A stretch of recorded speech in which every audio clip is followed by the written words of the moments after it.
우리 기독교는요, 그 2대 절기가 있죠.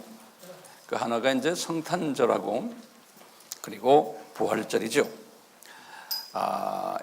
이 두 절기는 과거 2000년 동안 기독교의 아주 중요한 전통 명절로 지켜왔어요. 평소에 주일 성수를 안 하는 분들도 요 두 절기 때는 교회를 꼭 참석을 하는 분들이 있죠. 이게 왜냐하면 습관상으로 또는 예의를 지키기 위해서 또는 크리스찬으로서 도덕적으로 내가 의무감을 가지고 이제 이렇게 중요한 예배 의식이라고 생각하기 때문에 이렇게들 하고 있죠. 우리들도 이날에는 특별히 성탄절과 이 부활절은 특별 행사도 하고, 또 우리 부활절 때는 그 이방 습성인 계란도 나눠 먹고, 또 목사님 설교도 특별 설교하고, 이제 이런 식으로 우리가 쭉 이 두 절기들을 지켜왔어요. 그런데 이런 절기를 지킬 때뿐이지, 지키고는 그 다음에 그대로 다 그 다음 날 되면 다 잊어버려요. 그러다 보니까 이 절기를 지켰지만 큰 변화가 없는 그냥 연례 행사의 우리 모습을 발견하게 돼요. 꼭 다람쥐 채바퀴 돌듯 이렇게 우리가 지금도 이런 생활을 하고 있고, 오늘 부활절 예배도 이런 일환으로 우리가 예배를 드리고 있다라고 저는 보고 있어요. 우리 교인들 중에도 이제 오늘 말씀 듣고 내일이면 다 이제 잊어버리게 될 거예요. 그래서 열심히 적으라고 이렇게 부탁하는 거예요. 또 어떤 분들은 나 부활절 예배에 참석했으니까 마음의 위로가 이제 또 있기도 하고, 그러면서 이제 우리 고민이 하나 생기는 거예요. 언제까지 우리가 이런 식으로 부활절을 맞이해야만 할까요? 무슨 돌파구가 없을까요? 라는 질문을 한번 던지게 돼요. 우리가 이제 이 종교의식에 또는 종교의 그 전통의 탈에서 벗어날 수 없을까? 답답하기도 하고요. 이게 율법의 올무라고도 볼 수 있는데, 이런 그 율법의 올무, 예수님 당시에도 유대인들이 이 율법의 올무 속에서 빠져나가지를 못했었어요. 그리고 2000년 동안 신약의 기독교인들도 이 율법의 올무에서 돌파구를 찾지를 못했어요. 그래서 예수님은 이런 것을 미리 다 아시고, 이제 우리 요한복음 8장 32절에 예수님이 이런 말씀을 예언적으로 하셨어요.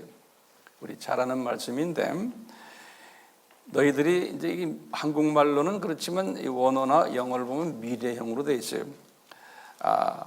진리를 알게 될 터인데 너희들이 그 진리가 너희를 자유롭게 하리라 라는 이런 말씀을 예수님이 하셨고, 우리가 아주 즐겁게 이 말씀을 사용하고 있어요. 영어로는 You shall know the truth 그랬어요. The truth shall make you free. 영어로는 이렇게 해놨는데요. 도대체 여기 나오는 예수님이 사용하신 동사가 안다는 You shall know, 안다는 그 단어, 우리 잘 알다시피 헬라말은 기노스코라는 단어거든요. 기노스코. 이 기노스코라는 단어는 제가 사전을 쭉 이렇게 찾아보니까요, 여러 가지로 표현이 되어 있어요. 영어로는 recognize, 안다. 또 어떤 perceive라는 말은 내가 인식하고 있다든가, 깨닫다 또는 경험하다. 이제 그 한 단계 나가서 동참하다라는 단어까지도 이 사절에는 이 단어가 이런 의미가 있다고 이렇게 표현해 놨더라고요. 그러니까요, you shall know, 이렇게 know란 단어가 기노스코란 단어예요. the truth는 뭐예요? truth는 알레데이아라고 그러죠. 우리 알레데이아. 근데 여기에 하면 더가 붙어요, 꼭. 그래서 헬라 말도 then이라는 단어가 있는데 그게 더라는 소리. 그러니까 the truth 그러면서 대문자 t가 돼 있어요. 대문자 r로 돼 있어요. 다시 말하면 이분은 우리 요한복음 14장 6절에 예수님이 I am the truth 그랬잖아요. 그러니까 예수님을 안다는 소리예요. 다시 말하면 미래형에 너희들이 예수님 truth를 이제 알게 될 터인데, 그 예수님, 지금 예수님 자신이 말씀해 나를 너희들이 알게 되면 너희들이 그 진리가 예수님이 너희들을 자유케 하리라는 거예요. 이 종교 의식에서의 여기 올무에서 너희들이 돌파구를 찾게 될 것이라는 거예요. 이 말씀은 어떤 말씀이었냐면, 이제 예수님이 실제로 오실 거 아니에요. 이제 예수님이 오시겠다고 하셨는데 구약 4,000년 동안 오실 예수님을 그림자로 이렇게 보여줬거든요. 또는 예표로, 이제 우리 로마서 5장 14절은 예표라는 단어 써서 타입이라고는, 또는 히브리서 8장 5절에는 그림자 또는 모형, 카피, 또는 히브리서 9장 9절에는 상징, 이런 표현들을 다 썼어요. 그러니까 이 구약의 모든 제사 방법, 구약에서 나오는 모든 이야기들이, 그 스토리들이 다 오실 예수, the truth, 이 예수님의 본질을 보여주기 위한 비본질의 모습들이라는 거예요. 그림자라는 거예요. 그렇기 때문에 요 진짜 본질을 알게 되면 그동안의 이 그림자의 모습을 보여줬던 거기에 대해서 자유를 얻게 된다는 거예요. 이제 진짜 예수님을 알게 되면. 구약의 모든 그 모습들은 다 비본질적인 하나의 예표로, 모형으로, 상징으로, 그림자로 보여줬다는 거예요. 그러면요, 우리가 본질은 예수를 우리가 알아야 되는데, 안다는 말이 아까 뭐라고 그랬어요? 경험하고 내가 그냥 인식하고 또는 나중에 이분과 교제하고, 이런 모든 내용이 거기에 들어가 있어요. 자, 그렇기 때문에 이 본질은 예수님이 실제로 이 세상에 지금 오신 거예요. 이제는 오신 모습을 우리가 기념하는 것이 성탄절이죠. 그 다음에 그 오신 그분이 죽었다가 부활하신 이 날이 부활절이에요. 그렇기 때문에 이건 실제로 이제 예수님이 그렇게 하신 거예요. 그런데 우리는 아직도 이 실제로 본질로 내려오신 이분을 종교화시켜서 절기만 그냥 지키는 그 범주 안에 있다는 거예요. 이것이 지금 우리가 가지고 있는 문제점 중에 하나인 거예요. 우리가 어떻게 하느냐? 아까 우리 봤지만 이 부활절을 지키지 않으면, 고난주의를 지키지 않으면 하면서 죄의식도 있고, 그러니까 자유가 없는 거예요. 이 자유가 없다는 것은 우리가 성탄절과 부활절을 지키면서 그 안에 숨겨져 있는 본질은, 우리가 예수님을 가까이 만나면은 그 안에는 뭐가 있냐면은 진정한 기쁨이 있는 거예요. 진정한 행복이 그 안에 있는 거예요. 그러니까 해방감이 그 안에 숨겨져 있기 때문에 그 예수님인 진리를 딱 우리가 보면서 오늘 부활절 이분에 대해서 감사와 이분에 대한 인격적인 만남으로 이분을 내가 사랑하도록 이렇게 되어 있는 거예요. 그러면 이분에 대해서 내가 잘 알아야지만 이렇게 될 수가 있는 거예요. 진정한 부활절을, 진정한 고난절을 우리가 음미할 수 있고 거기에 대한 숨겨진 행복을 누릴 수가 있는 거예요. 안 그러면은 그냥 머리로 알고 있거나 또는 주먹구구식으로 그냥 적당히 예수님을 알고 있거나 저는 예수님에 대한 정보 수집 정도로만 머리로만 알고 있으면 그냥 이 절기들을 그냥 절기로만 지키게 되어 있는 거예요. 절기로만. 자, 그러니까 부활절에 담겨진 진리가 무엇일까요? 이제 이 시간 제가 이걸 좀 깊이 좀 보려고 그래요. 우리가요, 이 부활절에 담겨진 이 진리, 이것은 뭘까? 그러면 전제 조건이 있어요. 전제 조건이 뭐냐면 부활절이 있기 전에 고난절이 먼저 있었어요. 예수님의 죽으심이. 예수님의 이 죽으심, 고난절이 전제 조건이에요. 자, 그러면 이제 예수님의 죽으심인데 예수님이 죽으실 때 십자가에서 달려 죽으셨어요. 이게 이제 우리에게는 상당한 의미를 가지고 있는데 우리의 질문이 도대체 죽으시려면 여러 가지 방법이 있는데 왜 하필이면 십자가에서 죽으셔야만 되냐, 이게 우리의 질문이에요. 예수님이 이 세상에 오셔서 칼에 맞아 죽을 수도 있고요, 돌에 맞아 죽을 수도 있고, 참수를 당할 수도 있고요, 화형도 당할 수가 있고, 독극물을 잡수셔가지고 죽을 수도 있고, 목에 매달려 죽을 수도 있어요. 예수님이 죽으시는 방법은 얼마든지 다양하게 있을 수가 있는데 하필이면 왜 십자가라는 방법을 예수님이 사용하셨고 이 방법에 의해서 죽으셨나 이거예요. 이게 굉장히 중요한 개념이에요. 우리가 그냥 이 십자가 그냥 이렇게 하나의 죽는 방법 중에 하나구나 이렇게 막연히 생각하시면 안 돼요. 이 예수님이 인간이 되셔가지고 십자가에서 죽으실 것을 창세전에 이미 디자인하신 거예요. 창세전에. 제가 성경 구절을 많이 드렸지만 다시 드려요.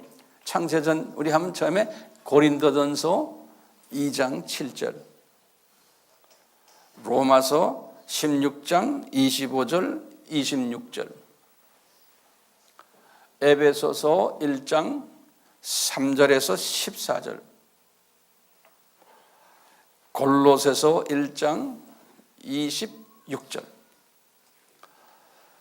베드로전서 1장 19절에서 20절, 디모데후서 1장 9절. 제가 이것을 마르고 닳도록 여러분들에게 이 성경 구절을 드려야 돼요. 왜냐하면 이 대단히 중요한 성경 구절이에요. 이거 여기에 보면 예수님, 삼위 하나님께서 디자인하신 거예요. 예수님이 인간으로 내려가셔서 창세전에 이분이 십자가에서 달려 죽으실 것을 디자인하신 거예요. 우리가 공부했지만 왜 이렇게 디자인하셨나 하면은 장차 만들어질 하나님의 자녀들에게 창조 목적을 제대로 한번 고생시키면서 교육시켜주기 위해서라고 제가 여러 번 말씀드렸어요. 왜냐하면요, 이 목적을 나중에 왜 십자가에서 죽으셔야만 하는를 주전 1500년에 모세에게 가르쳐 주셨어요. 모세에게. 이것이 오늘 본문의 말씀이에요. 오늘 본문의 말씀 보면 그랬어요.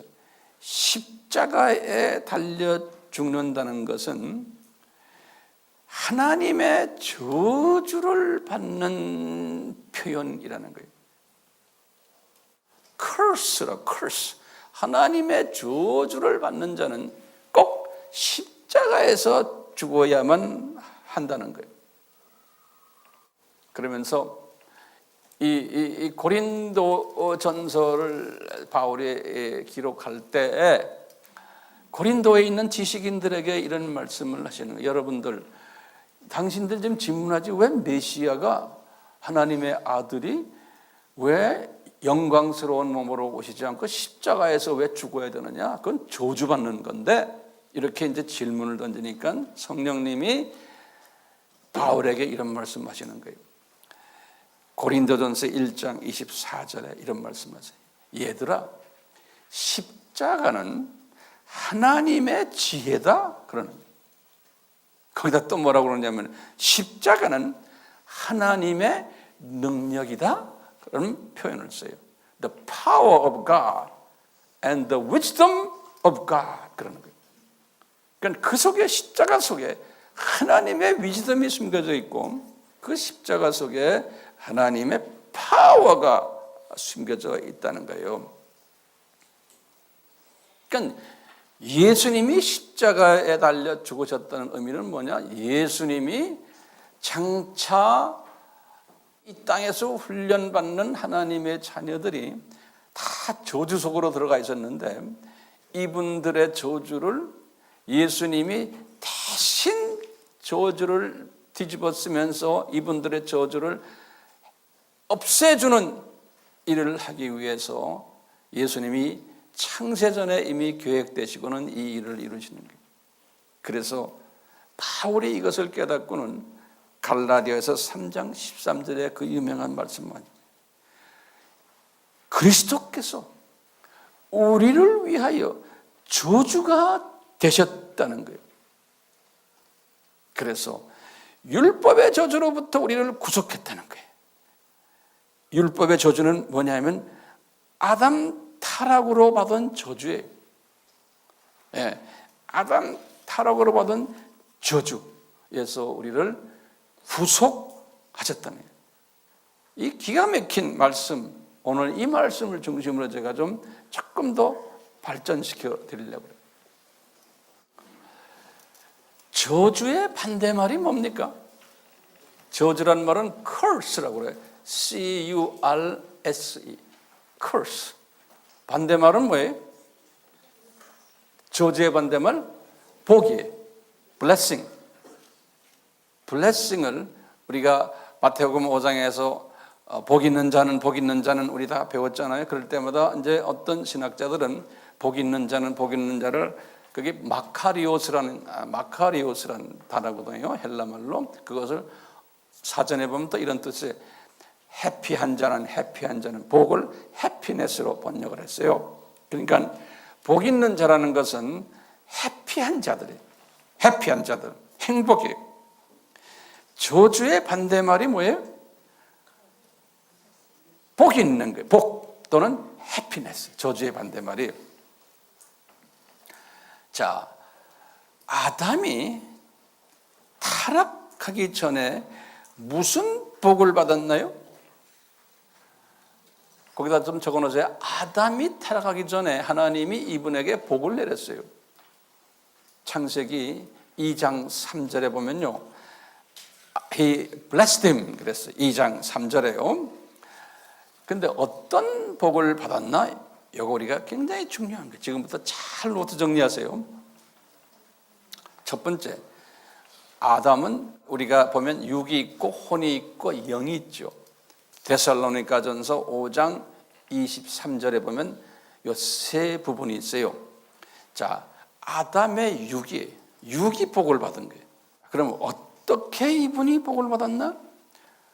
이분이요, 이제 타락 전이에요. 항상 한 30세 나이의 수준의 남자 모습이. 그래가지고요, 나이를 먹질 않았어요. 늙지도 않고 무병하고 병도 없고 죽음도 없고 썩지 않는 영원한 육의 모습으로 복을 받은 사람이, 육적으로요. 이 사람이 그 다음에요, 이분은 시간과 공간의 제한도 받지 않았어요. 그냥 벽을 뚫고 마음대로 가고, 세 번째는요, 이분은요 광속 여행을 해요. 생각만 하면 쫙 자기가 가꾼 대로 가요. 우주를 그냥 마음대로 여행하는 분. 예? 그러니까 생각만 해도 상대방의 마음을 생각으로, 그 사람의 생각을 뚫어보는 그러한 투시력도 가지고 있는. 그리고 한 분이지만 수만 명하고도 멀티 대화를 할 수 있어요. 지금 요새 오늘날 그 IT 산업이 그 모습을 우리에게 보여주는 거예요. 네. 또 대화도 인스턴트 대화를 할 수 있어요. 금방 즉시. 네. 그 많은 사람들과요. 그러면서 음식은 뭐 먹었나? 뭐예요? 열매를 먹었어요. 창세기 1장 29절에 보면 음식을 먹었는데 그 음식도 자기가 노력해서가 생긴 음식이 아니고 다 무료로 하나님이 주신 무료 음식. 그뿐 아니라 창세기 1장 28절에는 다산이 자녀 많이 낳게끔 허락하시고 번성케 하시고 땅에 많이 퍼지게끔 하셨어요. 음식만이 아니고 집도 의식주에 의식 먹고 또 모든 것 다 무료로 이렇게 준 이 육의 복을 이분에게 주셨어요. 육의 복을. 자, 혼적으로 받은 복이 뭔가 봅시다. 혼적으로 이분이 받은 것은요, 첫 번째는 이분이 하나님의 형상으로 지음받았어요. 인격이. 창세기 1장 26절, 27절 이렇게 보시면 하나님의 형상으로, 다시 말하면 그 예수님의 그 성품, 아버지 하나님의 성품, 성령님의 성품, 성령의 9가지 열매, 이런 성품을 가진 분이었어요. 그러니까 성화를 한 분이에요. 그 다음에 성서에 보면요, 창세기 1장 26절과 28절에 보면 이분에게 창조 질서를 피조물들에게 가르치도록, 다른 피조물들이에요, 그 다스리는 파워를 주셨어요. 지휘권을 줬어요. 관리권, 피조물 관리하는 권한을 줬어요. 인권을 받은 거예요. 그뿐 아니라 그분들을 정복하라, subdue라는 건 이 사람들을 막 이렇게 다루라는 거예요. 어떤 때는 말 안 들으면 이놈들라고 한번 명령도 내리는, 우리 인간에게 이러한 특별한 권한을 주신 거예요. 저는 이것을 하나님과의 파트너십이라 이렇게 한번 제가 정의를 내려봤어요. 그러니까 이게 보통 복이 아니에요. 피조물들을 잘 관리하는데 뭘 관리하느냐? 창조 목적을, 피조물들이 모기도 그렇고 염소도 그렇고 코끼리도 그렇고 사자도 그렇고 무궁화 꽃, 무궁화, 모든 피조물들 전부 다를, 별, 달, 뭐 우주의 모든 있는 그 우주의 별들 전부 다를 관리하고 지휘하고 가르친다. 이러한 이런 걸 가진 거예요. 네. 그러니까 이분이 이렇게 해서 피조물들이 이 창조 목적을 잘 깨닫고 순종할 수 있도록 인도하는 일, 격려하는 일, 지도하는 일, 가르치는 일, 이런 책임을 부여받은 분이 아담과 그 후손들인 거예요. 하나님의 자녀들이. 그러니까 이분들에게는 책임이 있다라고 해요. 무슨 책임이 있다라냐? 이 하나님과 인격적인 관계를 유지하고 있어야 돼요. 인격적인 관계. 또 이 하나님을 사랑해야 되고 존경해야 되고 그 뜻을 알아야 되고 그 뜻에 순종해야 되고, 그래서 하나님을 기쁘게 해드리고 행복하게 해드리는 일이, 그러면 하나님이 행복해지고 기뻐하시면 그 기쁨을 또 우리 인간들에게 또 나눠주니까 인간들이 더 행복해지고 기뻐지는, 이것이 창조주와 최소한 피조물들, 그 중에서도 인간과의, 하나님의 자녀들인 인간과의 관계, 이런 복을 아담이 타락 전에 받았어요. 그래서 이렇게 우리가 성서 보면은, 창세기 1장에 보면은 첫째 날, 둘째 날, 셋째 날 이렇게 있잖아요. 그럴 때 셋째 날에 딱 보면은 육지와 바다와 식물을 이렇게 이제 만드시고는 보시기에 좋았더라, 이런 표현을 썼어요. 1장 10절과 12절. 그리고 넷째 날에는 해, 달, 별을 만드시고는 1장 18절에 그랬어요. 넷째 날에 보시기에 좋았더라, 이런 표현했어요. 왜냐하면 이 피조물들과 이제 관계를 맺으려니까 하나님이 참 기분이 좋으셨던 거예요. 다섯째 날에는 물속에 있는 동물들과 하늘의 새들을 만드시고는 1장 21절에 보시기에 좋았더라, 이런 표현을 하셨어요. 여섯째 날에는 땅 위에 있는 각종 생물들을 만드시고는 여섯째 날 보시기에 좋았더라, 1장 25절에 이렇게 표현했어요. 그런데 여섯째 날 뒤쪽으로는 오후라고 생각하시면 되겠어요. 아담을 창조하시고는 이런 표현을 썼어요. 이런 모든 고난을 다 주시고는 마지막에 1장 31절에 보시기에 아주 좋았다, very good, 아주라는 표현을 하셨어요. 그만큼 하나님이 이 아담에게 이런 그 기대가 컸던 거예요. 네. 그리고는 영적으로 이분이 어떤 복을 또 받았냐면, 이 아담의 영이 있어요. 사람의 영이 로마서 8장 16절이나 고린도전서 2장 11절에 보면 우리 사람에는 우리의 영이 있어요. 우리의 마음, 하트의 더 깊은 곳에 우리의 영이 있는데요. 그 영에 이제 성령님이 내려오셔서 이제 그 영에 이제 내 영과 성령님이 만날 때 하나님의 자녀가 되는 거예요. 똑같이 지금 아담의 영에 성령님을 부어주셨어요. 창세기 2장 7절에. 그래서 이제 아담이 살아있는 혼이 되고 살아있는 인간이 된 거예요. 그래서 하나님의 자녀가 됐다 그랬어요. 그러니까 이분이 이 하나님의 자녀가 된 이 복을, 하나님의 영을 받았기에 된 거예요.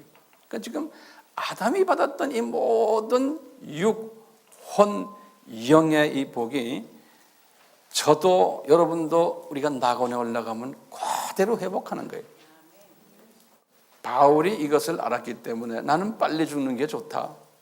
그런데 너희들 때문에 내가 조금 더 살게끔 주님이 이렇게 하신다 그랬어요.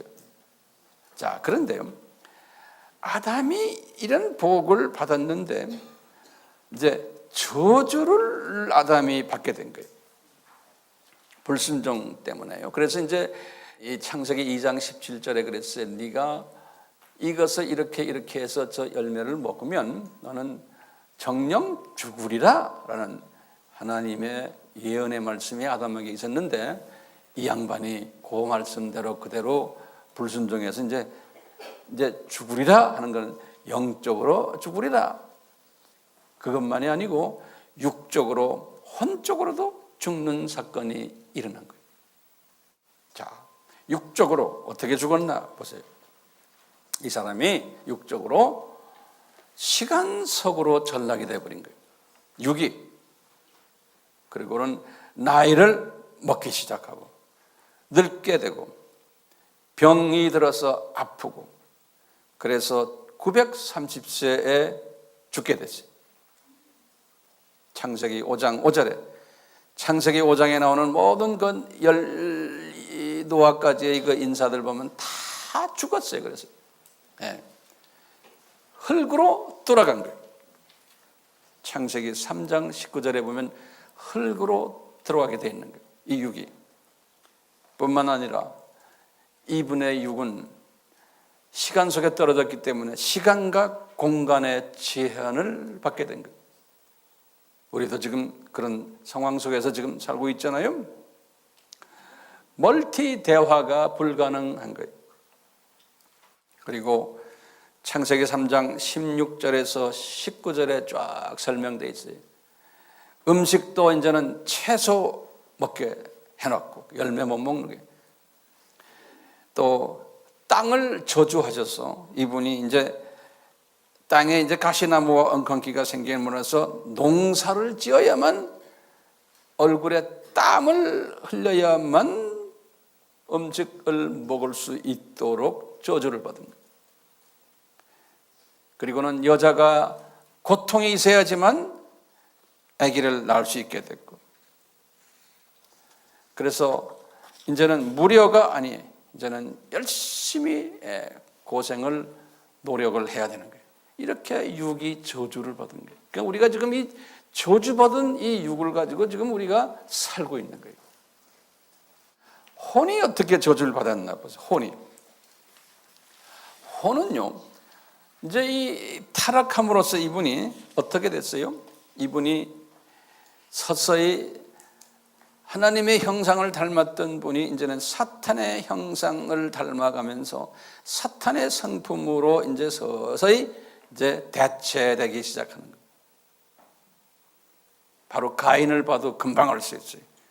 아벨을 질투심 때문에 죽이는 일.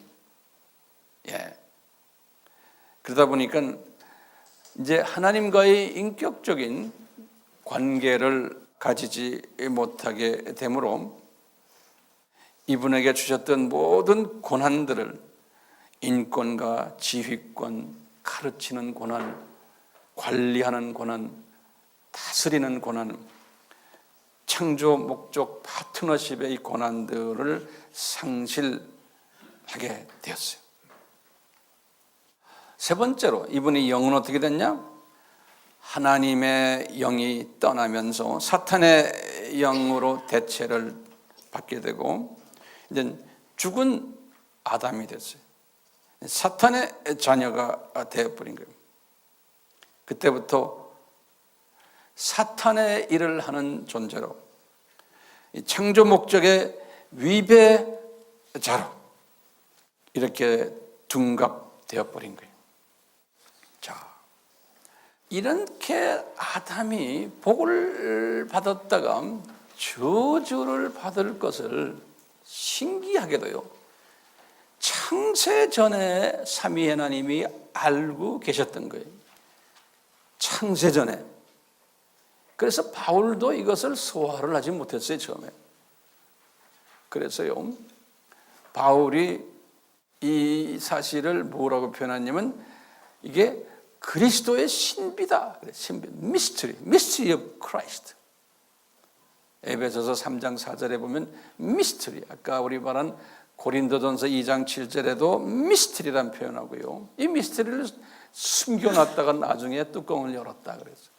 로마서 아까 보면 16장 25절 26절에도 mystery란 단어 썼어요. 그래갖고 이걸 숨겨놨다가 이제서야 뚜껑을 열어서 보여준다.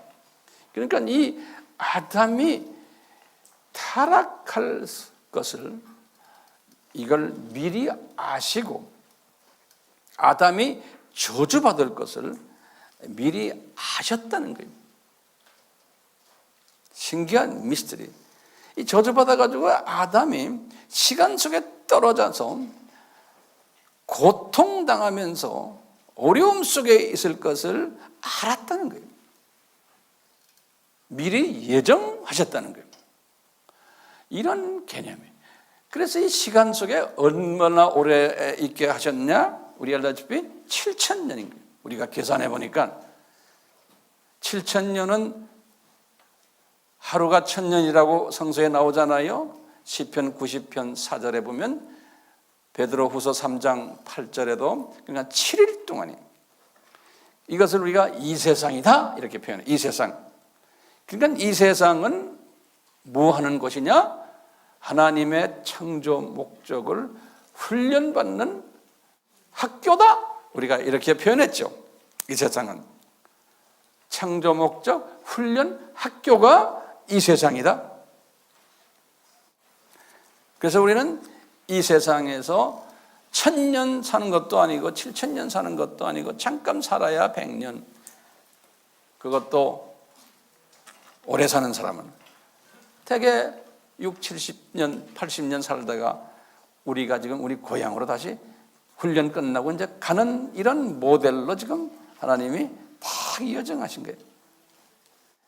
이렇게 창세 전에 예정하시고는 하나님의 자녀들이 창조 목적 훈련을 받도록 다 계획을 하셔서 이 세상을 이렇게 만들어 놓으시고는 하나님의 사랑하는 자녀들이 이 복을, 아담에게 주셨던 이 복을 회복을 받아야 되잖아요. 이 복을 회복을 받게 하기 위해서 창세전에 어떤 계획을 짜셨냐면 이 세상에서 지금 이렇게 공부하고 열심히 지금 어려움 속에서 창조 목적을 공부하는 이 하나님의 자녀들, 어느 정도 이제 때가 되면은 이 사람들을 회복시켜 줘야 되는데, 회복시켜 주는 이 일을 누구를 통해서 하시냐? 삼위 하나님께서 예수 하나님을 통해서 하도록 결정하신 거예요. 그래서 예수 하나님, 당신이 때가 되면 이제는 인간으로 내려가십시오. 그래서 눈높이 교육으로 이들에게 우리가 지금 이 교육을 시키고 있다는 것을 가르쳐 주십시오. 눈높이 교육으로. 그리고는 이분들이 지금 갖고 있는 이 저주를 당신이 뒤집어 쓰십시오. 왜? 공의의 하나님이시기 때문인 거예요. 그래서 알았습니다. 그리고는 창세전에 이미 십자가의 이 모든 사건들을 다 예비하신 거예요. 그러다 숨겨놓으셨다가 바울의 표현에 의하면 때가 되면 이것을 뚜껑을 여시겠다는 거예요.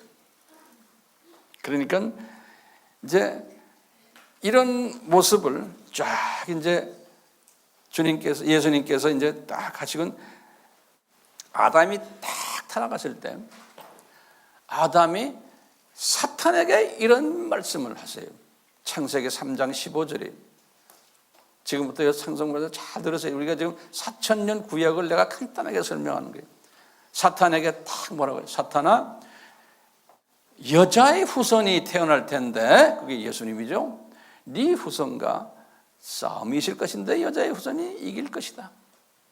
그 십자가에서 죽을 사건을 암암리에 설명하시는 장면이 창세기 3장 15절. 우리가 이것은 무슨 복음이라고 그래요? 원시복음이다 그랬죠? 네.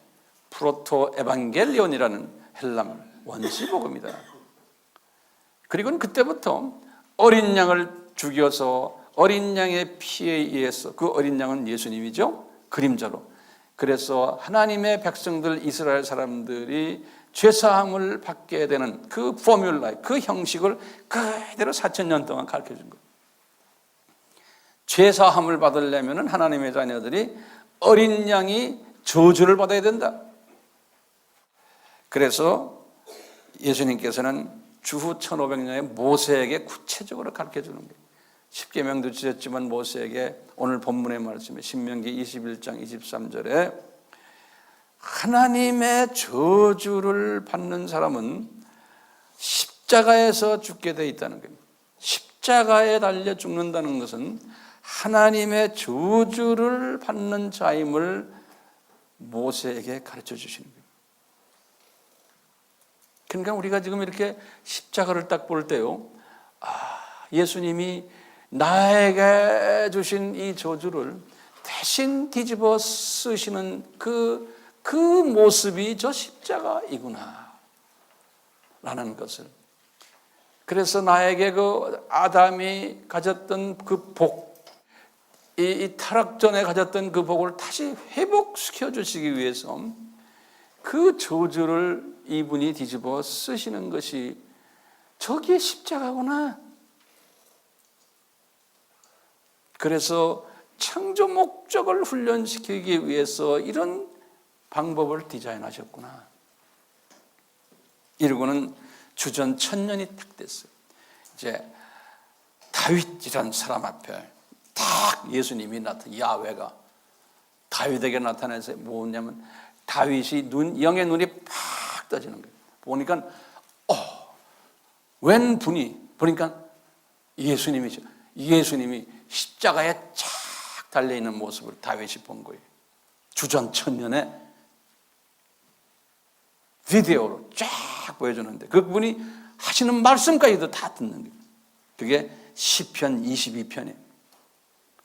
특히 시편 22편의 1절은 그분이 매달 저주를 받는 순간에 하시는 말씀을 그대로 다윗이 영의 눈을 뜨고 본 거예요. 비디오를 보듯이. 우리가 요새 TV에서 화면을 보듯이 뭐냐면 나의 하나님 나의 하나님, 그러니까 아버지여 아버지여 어찌하여 아버지께서는 나를 버리셨나이까 그러는 거예요. 이 고백을 쫙 보는 거예요. 이 버렸다는 forsaken, 나를 왜 버렸습니까? 그럼 우리의 질문이 오는 거예요. 어떻게 성부 하나님이 성자 하나님과 이퀄 레벨이고 같은 권한을 가지신 분인데 이런 말을 할 수 있을까? 왜? 예수님이 완전히 인간 되신 예수님의 모습이에요. 그래서 이제 칼케톤 회의에서 451년에 뭐라고 그랬어요? 예수님은 100% 신이시고 100% 인간이시다. 다시 말해 신성을 다 33년 동안 완전히 비우신 분이에요. 빌립보서 2장 7절에 바울이 표현했어요. 그렇기 때문에 이분은 나와 같이 당신들과 같이 100% 인간이 되셨기 때문에 이분이 이 저주를 받으시는 이 순간에 이 고백을 하게 돼 있는 거예요. 왜? 이 저주라는 이 저주는요, 어떤 저주냐면은 앞으로 태어날 하나님의 자녀들, 현재의 하나님의 자녀들, 또 과거의 하나님의 자녀들, 이 자녀들이 가지고 있는 저주를 이분이 한꺼번에 뒤집어 쓰는 장면이 이 장면인 거예요. 그러니까 엄청난 고통 속에서 인간 예수님이 이 엄청난 하나님의 자녀들의 이 저주를 뒤집어 쓰시면서 그 무거움과 아픔을 고백하는 장면을 주전 1000년에 다윗에게 쫙 미리 보여주신 거예요. 다윗에게. 시편 22편 1편에 주전 1000년에, 그리고는 300년 지나서 주전 700년에 이사야에게 또 구체적으로 보여주신 거예요. 이사야에서 53장 4절에서 6절에 4절에 그랬어요. 실로 그가 우리의 질고를 지고, 우리라는 건 하나님의 자녀들이, 이스라엘 사람들이, 또 똑같이 신약에서는 하나님의 자녀들, 우리의 슬픔을 지었는데 그가 형벌받아서 고난당하는 줄로 사람들은 생각한다는 거예요. 아니라니. 그러나 그는 우리의 허물을 인하여 상처를 입었고 우리의 죄악을 인하여 상하였고 우리의 화평을 위해 징계를 그분이 받아서 채찍으로 치유를 받아서 우리의 모든 죄악을 그에게 지우셨느니라. 그런 거예요. 다시 말하면 저주를 이분에게 다 지우셨다는 거예요. 예수님께, 인간 예수님께. 그러니까 이분의 고통이 엄청난 거예요. 이 모습을 나중에 이제 세례 요한이 30살 되는 예수님이 걸어가는 모습을 딱 보고는 다 그래. 보라, 세상의 하나님의 자녀들의 죄를 지고 가는 하나님의 어린 양이다. 그런 거예요. 요한복음 1장 29절에 그 눈을 보고 딱 보는 거예요. 그리고는 이분이 예수님이 주 30년에 실제로 십자가에 딱 달리셨어요. 달리셔가지고 십자가에 치른, 우리 다 뭐 그런 거 다 알잖아요. 에? 이게 뭐 했다 그냥 머리로만 우리가 다 그냥 알고 있는 거예요. 그 예수님의 그 아픔을 체험을 못하는 거예요. 예. 이분이 마태복음 27장 46절에 딱 십자가에 몸들어 이제 마지막 하시는 말씀이 9시에 오후 3시에요. 9시경에 예수께서 큰 음성으로 소리질러 말씀하시기를 엘리 엘리 라마 사막다니, 나의 하나님 어찌하여 나를 버리셨나이까? 이 말씀을 누구한테 했어요? 미리 1000년 전에 다윗에게 하셨던 말씀을 그대로 이분이 딱 똑같이 하시는 거예요. 그 순간에. 예. 그러면서 이분이 딱 숨을 거두는 그 날이 우리가 고난주일이라 그러는 고난주일. 우리가 고난주일에 그저 거룩하게 지내자, 고난주일에 예수님의 아픔을 우리가 좀 묵상하자, 이 수준이 아닌 거예요. 이런 수준으로만 보지 마세요. 이 수준, 고난주일은 뭡니까? 이 예수님이 창세전에 우리 인간들을, 하나님의 자녀들을, 그냥 인간이 하나님의 자녀들을, 사탄의 자녀들을 사용해서 우리를 훈련을 시켜서, 사탄을 통해서 훈련시켜서 창조 목적 훈련을 시켜서 이 창조주가 우리에게 창조의 파트너십을 줘서 장차 영원 세계에서 많은 피조물들을 하나님의 파트너로서 저분들을, 피조물들을 잘 섬기고 창조 목적에 잘 순응하도록 하기 위한 책임을 우리에게 주셔서 그 훈련시키시려고 우리를 이 세상 시간 속에 집어 던져가지고 7000년도 안에 우리는 고작가야 50년에서 100년 이렇게 그 훈련받다 우리는 가는 사람들이요.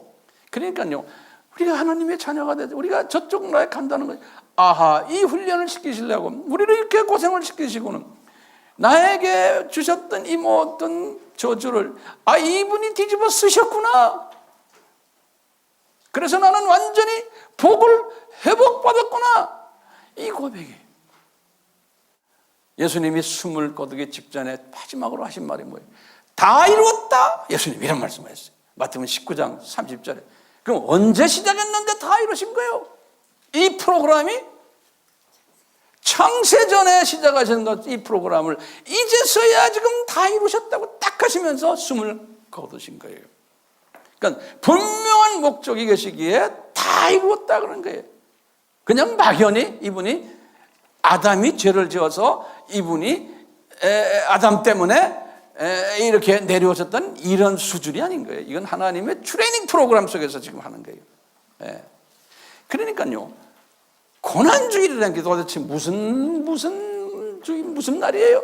이 의미는요, 고난주일이라는 건요, 우리의 저주를 이분이 뒤집어 쓰시고 아담이 받았던 그 복을, 세 가지 육헌력의 이 복을 회복받는 날이 고난주일이요. 안 그래요? 그러면 부활주일은 도대체 뭐예요? 예수님이 부활하시고는, 지금 예수님이 부활하시고는 죽으시고 어디 가셨어요? 죽는 그 순간에 음부에 내려갔어요? 아니요. 그건 나중에 잠깐 내려간 것뿐이에요. 이분이 강도한테 뭐라고 그랬어요? 누가복음 23장 40절, 너는 오늘 나와 같이 낙원에 있으리라. 이분이 숨을 거두는 다 이뤘다 하신 그 즉시로 지금 어디 올라가신 거예요? 낙원에 올라가신 거예요. 무소부지하신 분이에요. 그러다가 이분이 잠깐 음부에도 내려가신 거예요. 우리 개념으로만 생각하지 마세요. 무소부지하신 분이에요. 그러니까요, 이분은 다 이루었다고 딱 숨을 거두시군요. 고난주일이군. 끝냈어요. 그리고는 이제 부활이에요. 우리가 지금 부활주일 섬기잖아요. 이 부활주일은 무슨 의미가 있어요? 하나님의 자녀. 우리는 지금 우리의 예수님의 이 고난, 이 사건 때문에 우리의 지금 저주가 우리가 있습니까? 없습니까? 우리는 지금 저주를 누가 지금 대신 받으셨어요? 예수님이 받으셨어요. 우리는 저주받은 인물들이 아니에요. 그러니까요, 부활주일이라는 의미는 뭡니까? 저주에서 우리가 해방돼가지고 우리는 이미 예수님이 낙원에 올라간 것처럼 우리는 이미 낙원에 올라간 사람들이요. 근데 우리 질문이 있어요. 낙원에 올라간 사람들인데 우리는 아직도 이 세상에 살고 있는 거예요. 우리의 육이 회복을 받았죠? 근데 우리 육이 지금 회복을 받았는데도 아직 우리 육이 이 세상에 있는 거예요.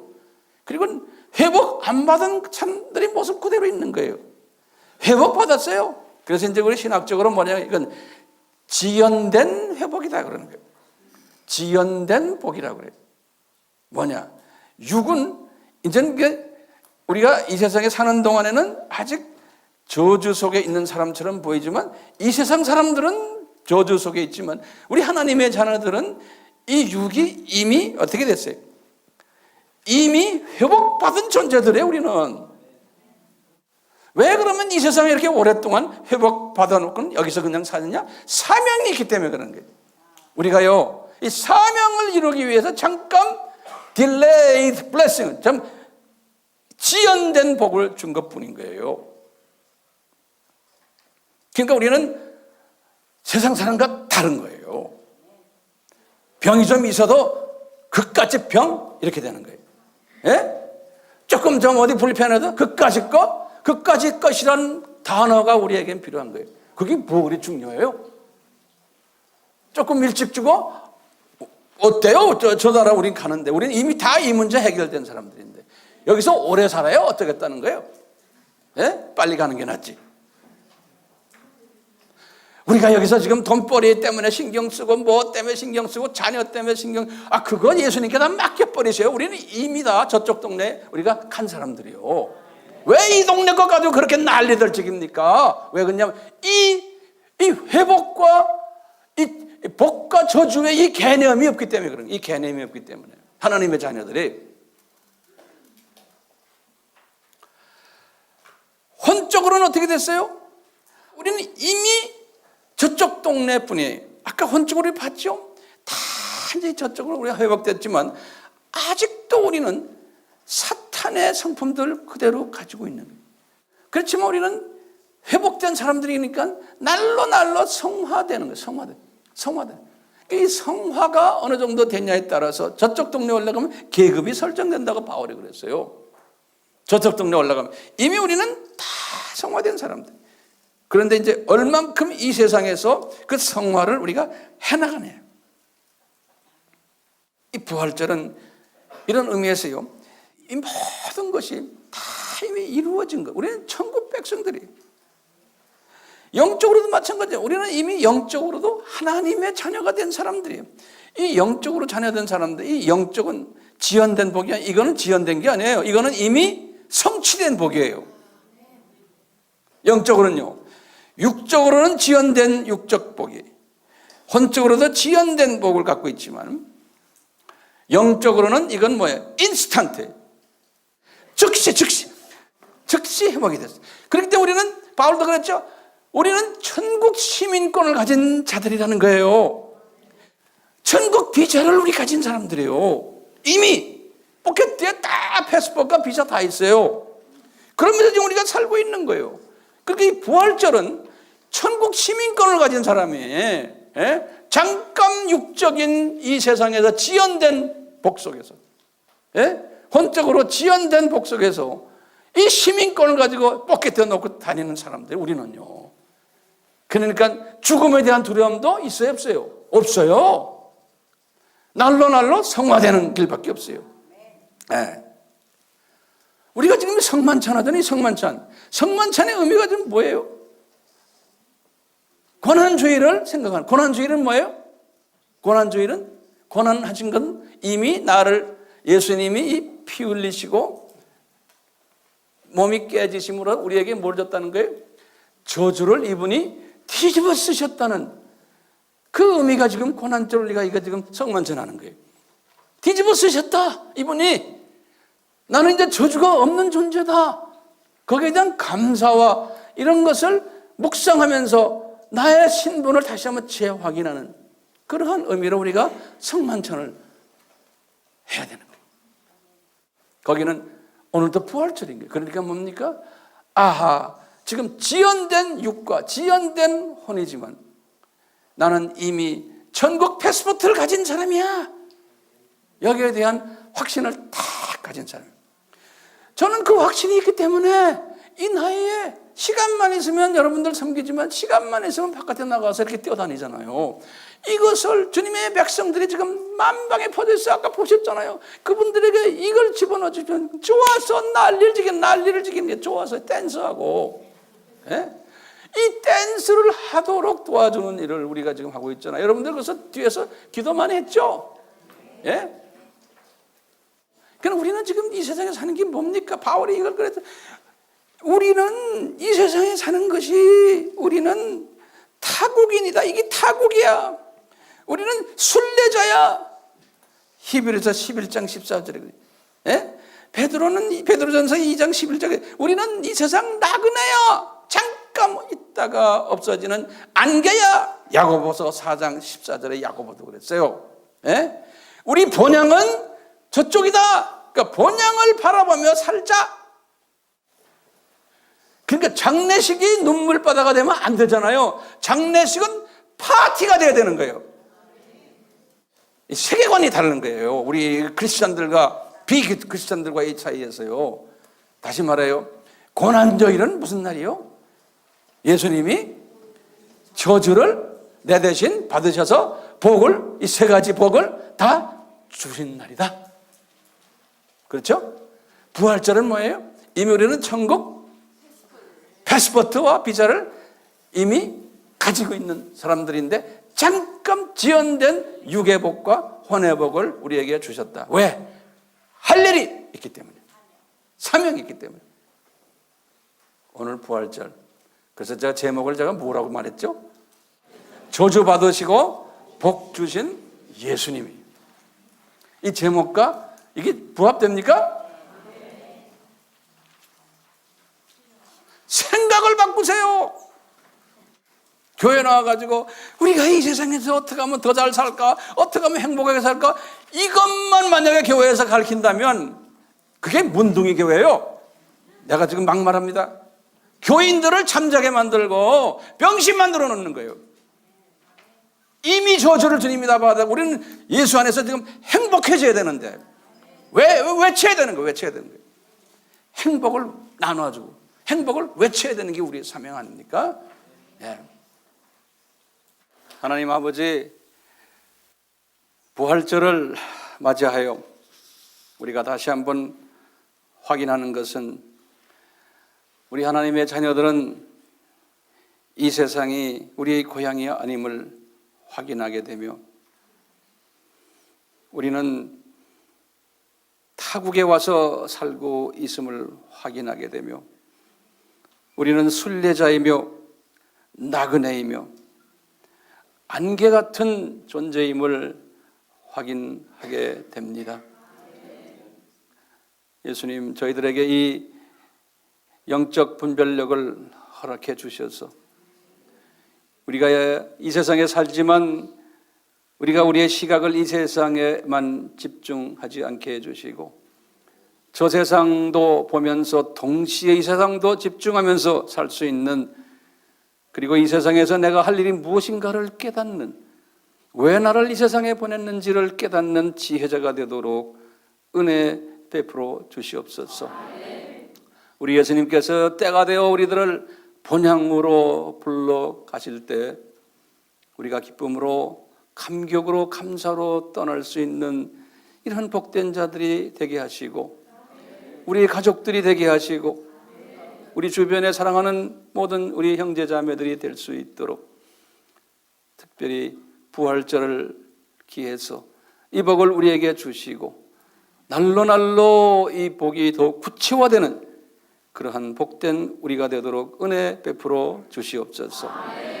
지금 이 시간은 예수 그리스도의 무한하신 은혜와 하나님 아버지의 극진하신 사랑하심과 성령님의 끊임없이 가르쳐 주심과 깨닫게 하심과 순종케 하심이 우리에게 항상 있기를 축원하옵나이다. 아멘.